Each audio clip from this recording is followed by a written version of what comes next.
здесь на этой выставке выставил не только работы последних лет, но здесь есть и ранние работы для сравнения. В каком направлении я работаю, что делаю, какие еще должны быть работы после этого этапа.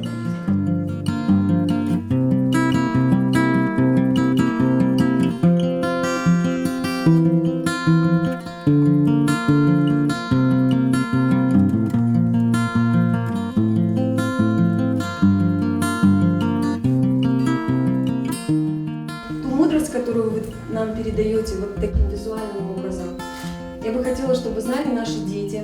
Sizge qo'shilib, başka yosh ressamlarımız da qo'shilib, aveslenib, da milletimizi, halkımızı ilk taraflama terakki etmesine, mükemmelleşmesine yol açıyor diye ümit ederiz biz.